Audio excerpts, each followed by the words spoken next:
পাকিস্তানকে white wash করে উঠতে থাকা বাংলাদেশকে মাটিতে নামিয়ে আনল জিম্বাবুয়ে।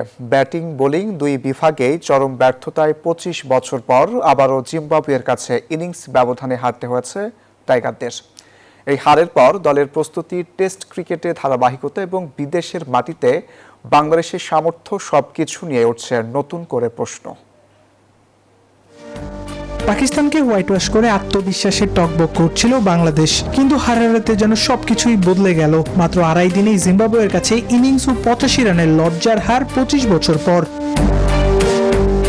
ম্যাচের শুরু থেকেই ছিল ব্যাটিং বিপর্যয়। প্রথম ইনিংসে মাত্র ১৪০ রানেই গুটিয়ে যায় বাংলাদেশ। নাজমুল হোসেন শান্ত ও মুমিনুল হকের জুটিতে কিছুটা আশা জাগালেও সেটি ভাঙতেই ধসে পড়ে ব্যাটিং লাইন আপ। শেষ জেবিএস হোল্ডিংস লিমিটেড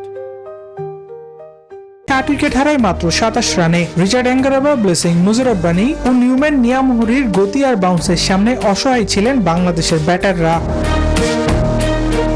বল হাতেও নির্বিষ টাইগাররা। উদ্বোধনী জুটিতে ৮৯ রান তুলে জয়ের ভিত গড়ে ফেলে জিম্বাবুয়ে। ইনোসেন্ট কায়ার দুর্দান্ত ১৪০ রানের ইনিংসের সঙ্গে ক্রেগ আরভিন ও ব্রায়ান ব্যানেটের 50-তে স্বাগতিকরা তোলে ৪১০ রান। প্রথম ইনিংসে ২৭০ রানের বিশাল লিড পেয়ে যায় তারা।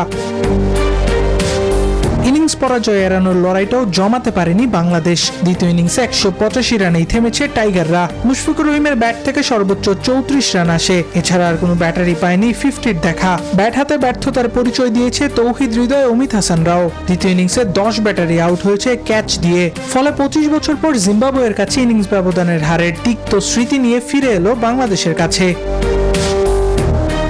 আবরার আল দাইয়ান, নিউজ 24।